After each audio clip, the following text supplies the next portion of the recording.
Hi friends, எல்லாருக்கும் வணக்கம். எல்லோரும் எப்படி இருக்கிறீங்க? நாங்கள் நல்லா இருக்கிறோம். நீங்கள் நல்லா இருக்கணும்னு கடவுள்கிட்ட வேண்டிக்கிறோம். இன்றைக்கி நம்ம என்ன வீடியோ பார்க்க போகிறோம் அப்படின்னா, நம்ம தமிழ்கார பொண்ணுங்களை ஒடிசா மருமகளாக எதனால் ஏற்றுக்கிற மாட்டேங்கிறாங்க அப்படிங்கிற இன்றைக்கி காரணத்தான் பார்க்க போகிறோம். இதை உங்ககிட்ட நான் ஷேர் பண்ணணும்னு நினச்சேன். அதனால தான் வாங்க வீடியோக்குள்ளே போகலாம். காரணமே ஃப்ரெண்ட்ஸ், இங்கே நம்மளுடைய மேரேஜ் தான் அவங்களுக்கு பிரச்சனையேவும். அது என்ன அப்படின்னு சொல்லி பார்த்தீங்கன்னா, ஒடிசாக்கார பசங்க இங்குள்ள பொண்ணுங்களை அவங்க கல்யாணம் முடிக்கும்போது இங்கே பொண்ணு வீட்டில் கல்யாணம் முடிஞ்சு மாப்பிள்ளை வீட்டுக்கு கூட்டிகிட்டு போயிடுவாங்க. கூட்டிகிட்டு போனதுக்கு அப்புறமேட்டு மாப்பிள்ளை வீட்டில் வச்சு 3வது நாள் இன்னொரு கல்யாணம் நடக்கும். ஒடிசாவில் மேக்சிமம் கல்யாணம் எல்லா பொண்ணுங்களுக்குமே 2 டைம் நடக்கும். ஒன்று பொண்ணோட அப்பா வீட்டில், இன்னொன்று மாப்பிள்ளை வீட்டில். சரிங்களா? இது எதனால் அப்படின்னா, பொண்ணை கல்யாணம் முடிச்சு கூட்டிகிட்டு போனதுக்கு அப்புறமேட்டி பொண்ணோட வீட்டில் மாப்பிள்ளையோட வீட்டில் மாப்பிள்ளையோடைய அவங்களுடைய கோத்திரத்துலையும் அவங்களோட இதுலேயும் அவங்க மிஸ் ஆகணும் அப்படிங்கிறதுக்காக வேண்டி அங்கே 3ஆம் நாத்து கல்யாணம் முடிஞ்ச 3ஆம் நாத்து அங்கே கல்யாணம் வைப்பாங்க. அந்த ஃபங்க்ஷன் நம்ம வீட்டில் எப்படி வரவேற்பு வைப்பாங்களோ அதுதான் அங்கே நம்ம ஒடிசாவில் சொல்கிறது 2வது கல்யாணமாக அவங்க சொல்கிறது. அந்த மாதிரி டயத்தில் நம்ம தமிழ்நாட்டில் எப்படி சீர் கொண்டு போகிறாங்களோ அதை விட இங்கே டபுளாக சீர் கொண்டு போகணும். அது என்ன அப்படின்னு சொல்லி பார்த்தீங்கன்னா, இங்கே சில்வர் கட்டல் இங்கே கிடைக்கவே கிடையாது. இரும்பு கட்டல் ஒடிசாவில் எங்கேயுமே கிடைக்காது. இப்போ வேணால் வந்திருக்கலாம், ஆனாலுமே அந்த மாதிரி கட்டல் யாருக்குமே கொடுக்கவே மாட்டாங்க. எல்லா பொண்ணுங்களுக்குமே மரக்கட்டல் தான் கொடுப்பாங்க. மரக்கட்டலுமேவும் 20,000, 30,000, 50,000, குறைஞ்சது 25,000க்கு மேலே தான் நல்ல பெரிய கட்டலாக 4 பேர் படுக்கிற மாதிரி எல்லா சீர்வரிசை ஜாமானுமே அன்னைக்கு தான் கொடுத்து விடுவாங்க. அதுவுமே பொண்ணு வீட்டிலேருந்து பெரும்பாலும் யாருமே போக மாட்டாங்க.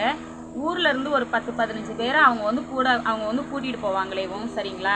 அது எதுக்காக வேண்டினா, அங்கே நடக்கிற கல்யாணத்தை நம்ம அம்மா அப்பா பார்க்கக்கூடாது, பொண்ணோட அம்மா அப்பா பார்க்கக்கூடாதுங்கிறதுக்காக வேண்டி பொண்ணோட என்னுடைய சின்ன மாமனார் அந்த மாதிரி அவங்கள தான் இங்கேருந்து கல்யாணத்துக்கு கூட்டிகிட்டு போவாங்க. தெருவில் உள்ள ஒரு சின்ன சின்ன பசங்களையும் முக்கியமான ஒரு 10-15 பேரையும் ஒரு வேனில் கூப்பிட்டுக்கிட்டு நிறைய சீர்சனம் எல்லாமே ஏற்றிக்கிட்டு போவாங்க.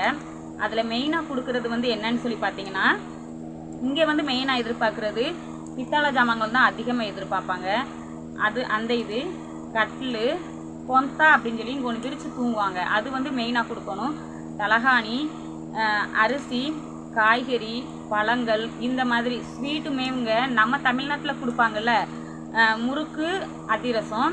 இங்கே ஒடிசாவில் கொடுக்குற ஸ்வீட் என்ன அப்படின்னு சொல்லி பார்த்தீங்க அப்படின்னா, வீட்லேயே சமையல் பண்ணுறவங்கள வீட்டுக்கே கூட்டிகிட்டு செய்ய சொல்லுவாங்க. குறைஞ்சது ஒரு 30 கிலோ 40 கிலோ ஸ்வீட் இங்கேருந்து போகணும் பொண்ணு வீட்டுக்கு. வாழைக்காய், வாழைப்பழம், மாம்பழம், ஆப்பிள் பழம், இந்த மாதிரி எல்லாமே நம்ம கொடுத்து விடணுங்க ஃப்ரெண்ட்ஸ்.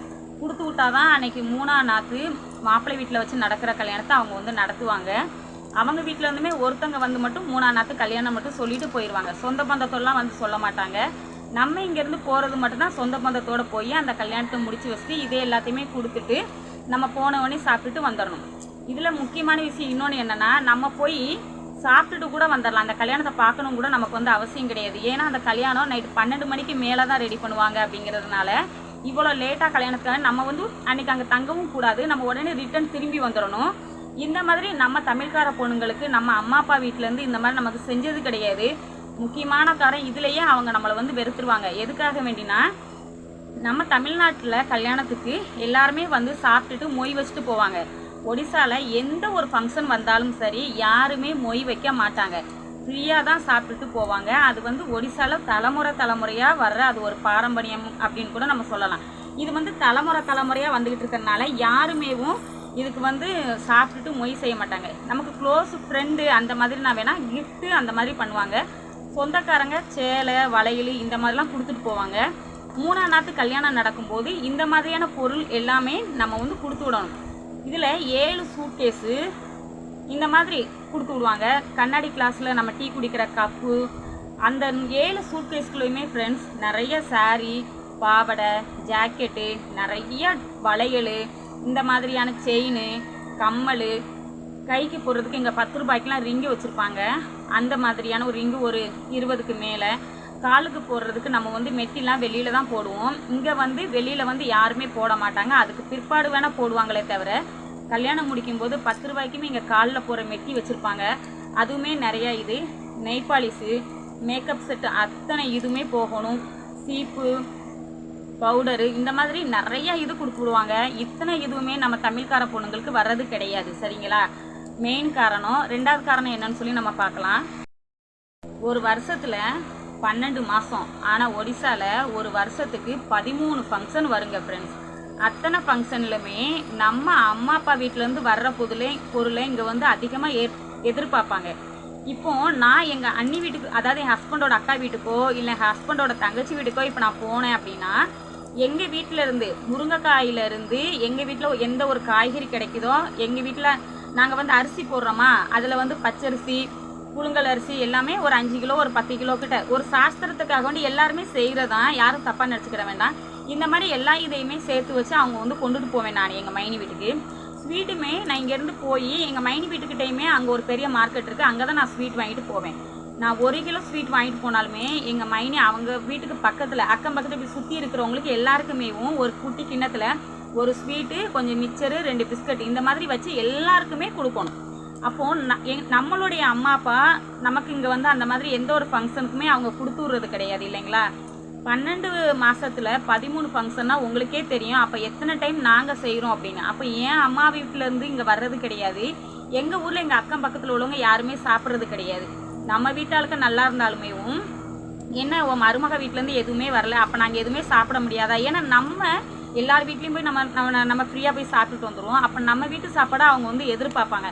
வீட்டில் காய்க்கிற பலாப்பழம் கொண்டுங்க, நம்ம மாம்பழம் எல்லாமே நம்ம இங்கேருந்து கொடுத்துடணும். இங்கெல்லாம் நான் வந்த புதுசுலலாம் மாங்காய் இருக்குது பார்த்தீங்களா, அது இவ்வளோ, அதாவது குறைஞ்சது ஒரு 2 கிலோவாக இருந்தாலுமே நம்ம கொண்டு போய் கொடுத்துட்டு வரணும். ஏன்னா அது வந்து இங்குள்ள சமுதாயம், அவங்க எல்லாருமே அதை வந்து எதிர்பார்ப்பாங்க. இந்த விஷயங்கள் எல்லாமேவும் நம்ம தமிழ் பொண்ணுங்களுக்கு நமக்கு கிடைக்காது. இது வந்து 2வது காரணம். 3வது காரணத்தையும் நம்ம என்னன்னு சொல்லி பார்த்துடலாம். ஒடிசாலையேவும் பிறந்து வளர்ந்த பெண்களுக்கு எல்லாமே அவங்களுடைய நாகரிகங்கள் எல்லாமே அவங்களுக்கு வந்து பழகி வந்திருக்கும் இல்லைங்களா? நம்ம வந்து தமிழ்கார பொண்ணுங்களுக்கு நம்ம வந்து ரெகுலராக நம்ம வந்து யாருடைய காலையுமே நம்ம வந்து விழமாட்டோம். முக்கியமான சாஸ்திரங்களுக்கு மட்டும் எல்லாருடைய காலையும் விழுந்து நம்ம வந்து ஆசீர்வாதம் வாங்குவோமே. ஆனால் ஒடிசாவில் வந்து எப்படின்னா, நம்ம சும்மா ஸ்கூலுக்கு பிள்ளைங்க பரீட்சை எழுத போனாலுமேவும் எல்லாருடைய காலையும் விழுந்து ஆசீர்வாதம் வாங்கிட்டு தான் போவாங்க. அதே மாதிரி நான் வந்து என்ன சொல்ல வரேன் அப்படின்னா, நம்ம தமிழ்கார பொண்ணுங்க கல்யாணம் பண்ணி வந்து இங்குள்ள கல்ச்சர்கள் வந்து நமக்கு வந்து தெரியாது. அதை கற்றுக்கிறதுக்கு நமக்கு கொஞ்சம் டைம் ஆகும். அது வந்து அவங்களுக்கு சுத்தமாக பிடிக்காது. விடிய கிழமை எந்திரிச்சு குளிக்க சொல்லி சாமி கும்பிட்டு எல்லாருடைய காலையும் போய் விழுந்துட்டு வர்றது, இதெல்லாம் நம்ம கொஞ்சம் யோசித்து செஞ்சோம் அப்படின்னா அதையுமே அவங்க வந்து தப்பாக நினச்சி நம்மளை வந்து அது ஒரு குறைவாக எல்லாருக்கிட்டையும் உட்காந்து பேச செய்ய, தமிழ்கார பொண்ணை கூட்டிகிட்டு வந்துட்டான் அந்த மாதிரிலாம் பண்ணுதுங்க, யாரோடைய காலையும் விழமாட்டேங்கிறாங்கம்பாங்க. இதெல்லாம் விட ரொம்ப ஒரு பெரிய சாஸ்திரம் என்னன்னு சொல்லி பார்த்தீங்கன்னா, ஒடிசாவில் கல்யாணம் முடிஞ்சு வந்து 3ஆம் நாத்து நடக்கிற ஃபங்க்ஷனில் நமக்கு வந்து அம்மா அப்பா இன்றைக்கி வந்து கல்யாணம் முடிஞ்சிருச்சுன்னு வச்சுக்கோங்களேன். கல்யாணம் முடிஞ்ச 4ஆம் நாத்து விடியும் போது யாருடைய முகத்துலையும் முழிக்காமல் காலையில் எழுந்திரிச்சு குளிச்சுட்டு எல்லாருடைய காலையிலையும் விழுந்துட்டு நம்ம காலையில் எதுவுமே சாப்பிடக்கூடாதுங்க ஃப்ரெண்ட்ஸ். ஒரு குட்டி கிண்ணத்தில் நிறைய தண்ணி வச்சுக்கணும். அந்த தண்ணியை வந்து பெரியவங்களுடைய விரல் இருக்குல்ல, கால் விரல் பெருவிரல், அதை அந்த தண்ணியில் வந்து நினைப்பாங்க. அதை நம்ம வந்து லைட்டாக இப்படி கையில் ஊற்றி இப்படி குடிச்சிட்டு இப்படி தலையில் தேய்க்கணும்பாங்க. நம்ம தமிழ்கார பொண்ணுங்க ஏன் இப்போ நான் இருக்கிற இடத்துலையே இங்கேயுமே 2 தமிழ் பொண்ணுங்க இருக்கிறாங்க, யாருமே இதை செஞ்சதே கிடையாது. இந்த மாதிரிலாம் நமக்கு வந்து அது கொஞ்சம் இதாக தப்பாக தெரியும். ஆனால் இங்கே பிறந்து வளர்ந்த பொண்ணுங்களுக்கு அது எல்லாமே சகஜமாயிடுச்சு இல்லைங்களா? ஆனால் இதை எதையுமே அவங்க புரிஞ்சுக்கிட மாட்டாங்க. இது ஒரு காரணம். நம்மலாம் பாத்திரம் வளர்க்குறதா இருக்கட்டும், இல்லை ஒரு சாப்பாடு செய்கிற நம்ம இதிலலாம் கொஞ்சம் டிஃப்ரெண்ட்டாக இருக்கும். இங்கே வந்து சாம்பலில் வந்து சர்ப்பொடியை கலந்து மிக்ஸ் பண்ணி இதெல்லாம் நம்ம அங்கே பாத்திரமாக விளக்குவாங்க. நம்ம அதை கொஞ்சம் இதாக பார்த்து செஞ்சோன்னா அவங்க அதுக்கும் ஒரு குறை சொல்லி நம்மளை ஏதாச்சும் ஒன்று சொல்லுவாங்க. இந்த மாதிரி நிறையா காரணங்கள் இருக்கிறதுனால தான் அவங்களுக்கு நம்மளை கண்டா பிடிக்காது. இதுக்கப்புறம் இன்னொரு காரணத்தையும் நம்ம பார்த்துடலாம். எப்படினாலுமே நம்ம வந்து அவங்க மகனை கல்யாணம் பண்ணதுக்கப்புறமேட்டி நம்ம அம்மா அப்பா வந்து இங்கே வரணும் செய்யணும்லாம் அவங்க வந்து ஆசைப்படுவாங்க. ஒன்று, அவங்களால அவ்வளோ ஒரு சீக்கிரமாக நம்ம அம்மா அப்பா வந்து பக்கத்தில் கிடையாது. இங்கே உள்ள சமுதாயத்துக்குலாம் நம்ம அம்மா அப்பா வந்து கட்டுப்பட்டு வர மாட்டாங்கங்கிறதுக்காக வேண்டியவும் முக்கால்வாசி நம்மளை வந்து ஒதுக்கி வைப்பாங்க. இதெல்லாம் போக நமக்கு வந்து கல்யாணம் பண்ணி நம்ம தமிழ்காரங்க பொண்ணுங்க இங்கே வந்ததுக்கு அப்புறமேட்டி இங்கே ஒடிசாக்கார பொண்ணுங்களுமேவும் கல்யாணம் பண்ணதுக்கப்புறமேட்டி 3ஆம் நாத்து கல்யாணம் முடிக்கும் போதுமே அவங்களோட பேரை வந்து மாற்றி வைப்பாங்க. அம்மா வீட்டில் வச்சு இப்போ என் பேர் மரியானா, இங்கே ஒடிசாவில் என்னை கூப்பிட்றதான் எல்லாருமே மரியானை கூப்பிடுவாங்க. ஆனால் என் ஆதார் கார்டில் வந்து பேர் கொடுக்குறது வந்து ராணி ஜேனா அப்படின்னு தான் இருக்கும். ராணிங்கிறது இங்கே வந்து எனக்கு மாற்றின பேர். ஜெனாங்கிறது என் ஹஸ்பண்டோடைய டைட்டில் பேர், சரிங்களா? இந்த மாதிரி ஒடிசாக்கார பொண்ணுங்களுமேவும் அவங்க இதிலேருந்து கல்யாணம் பண்ணி நம்ம வீட்டுக்கு வந்ததுக்கு அப்புறமேட்டி அவங்களுக்கு பூஜை பண்ணி அவங்களுக்குமே இன்னொரு பேர் ஒன்று வைப்பாங்க. இந்த மாதிரி வைக்கும்போது பக்கத்தில் வந்து நம்ம அம்மா அப்பா வீட்டு சைட்லேருந்து வரணும், செய்முறையெல்லாம் அவங்க கொஞ்சம் எதிர்பார்ப்பாங்க. அதை நம்ம செய்ய மாட்டாங்க நமக்கு. இன்னொன்று, இங்கே குழந்தை பிறந்ததுக்கு அப்புறமேட்டு இவங்களுடைய செய்முறைகளையும் நம்ம அம்மா அப்பா வீட்டிலேருந்து வராது. ஒரு வருஷத்தில் 12 வருஷத்தில் 13 ஃபங்க்ஷன்லேருந்து நம்ம வீட்டிலேருந்து நமக்கு இங்கே ஜாமான் வராது. இந்த மாதிரி பிரச்சனைகள்லாம் இருக்கிறனால தான் நம்ம தமிழ்கார பொண்ணுங்களை இங்கே ஒடிசாவில் மருமகளாக அவங்க வந்து பேசுவாங்க, செய்வாங்க, கொள்ளுவாங்க, எல்லாமே பண்ணுவாங்க. ஆனால் தமிழ்கார பொண்ணுங்களை மனசார அவங்க மருமகளாக ஏற்றாததுக்கு காரணமே இதுதான். நம்ம அம்மா அப்பா வீட்டிலேருந்து இந்த மாதிரி சாடி தான் இங்கே கட்டுவாங்க. இதோடைய விலை வந்து 300 ரூபா, 350 ரூபா, அதிக ரேட்லேயுமே இருக்குது. இதுலேயுமேவும் கட் பண்ணி ஊடையில் தச்ச வச்சு சேரையுமே இங்கே வந்து விற்பாங்க. அதுவுமே 200 ரூபா தான். இங்கே வந்து என்ன சொல்லுவாங்கன்னா, நம்ம அம்மா அப்பா பணம் போட்டுவிட்டு நம்ம வாங்கினாலுமே ஒத்துக்கிட மாட்டாங்க. அவங்க வந்து வாங்கி தரணும், உன் அம்மா வீட்டிலேருந்து உன் தம்பி அவங்க இனத்தை கொண்டுட்டு வராங்க, இந்த மாதிரி தான் கேட்பாங்க. நம்ம தமிழ்கார பொண்ணுங்களுக்கு நம்ம ஒடிசாவில் வந்து கல்யாணம் பண்ணிவிட்டு நமக்கு நடக்கிற பிரச்சனைங்களேவும் இதுதான். எல்லா பொண்களுக்குமேவும் ஒவ்வொரு ஃபங்க்ஷன் வரும்போதும் நம்ம அம்மா அப்பா வீட்டிலேருந்து வரல, உன் அம்மா அப்பா வீட்டிலேருந்து யாருமே வரல, இந்த மாதிரி பிரச்சனைகள் எல்லாமே இங்கே வந்து ரெகுலராக இது எல்லாமே நடந்துக்கிட்டு இருக்கிற பிரச்சனை தான். இந்த மாதிரி நிறையா ஃபங்க்ஷனில் நிறையா இருக்குது. நம்ம அம்மா அப்பா வீட்டிலேருந்து இங்கே வந்து நமக்கு வந்து எந்த ஒரு சலுகையுமே கிடையாது இல்லைங்களா? மெயினான பாயிண்ட்டு. பித்தாளை பொருளுமே நமக்கு வந்து அந்த மாதிரிலாம் நமக்கு கிடையாது. இங்கே வந்து அந்த மாதிரி கொடுப்பாங்க. ஒவ்வொரு ஃபங்க்ஷன்லேயும் நம்ம இங்கேருந்து நம்ம என் ஹஸ்பண்டோட அக்கா வீட்டுக்கும் அவங்க தங்கச்சி வீட்டுக்கு எப்படி போகிறோமோ எங்கள் அம்மா அப்பா வீட்டிலேருந்து இங்கே வரணுங்கிறதையுமே இங்கே உள்ளவங்க எதிர்பார்ப்பாங்க. நானும் இல்லை, எல்லாருமே அப்படி தான். இந்த மாதிரியான கல்ச்சர்கள் எல்லாமே இங்கே இருக்குது. இந்த மாதிரியான கல்ச்சர்லாம் சமாளித்து போகிறது ரொம்ப ரொம்ப கஷ்டம்.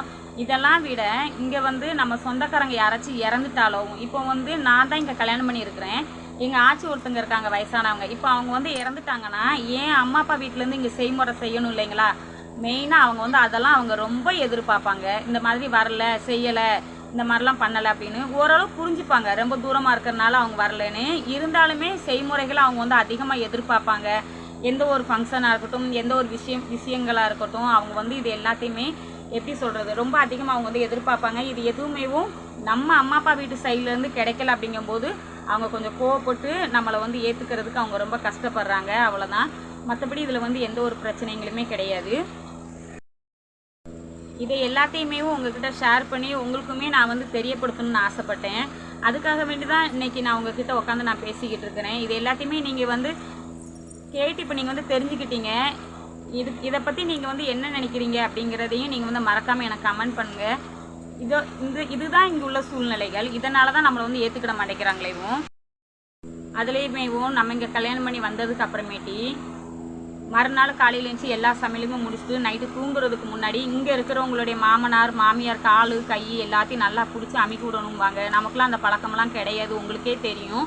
இந்த மாதிரியான சுச்சுவேஷன்ஸில் நமக்கு வந்து இங்கே இருக்கிறனால நம்மளை அவங்க வந்து ஏற்றுக்கிட மாட்டாங்க. இதுதான் பிரச்சனை. இது எல்லாத்தையும் உங்கள்கிட்ட ஷேர் பண்ணணும்னு நினச்சேன். அவ்வளோதான், இன்றைக்கி வீடியோ அவ்வளோதான் ஃப்ரெண்ட்ஸ். சப்போஸ் உங்களுக்கு இந்த வீடியோ பிடிச்சிருந்தா please like, share, subscribe me guys. Bye. நாளைக்கு நெக்ஸ்ட் வீடியோவில் பார்க்கலாம்.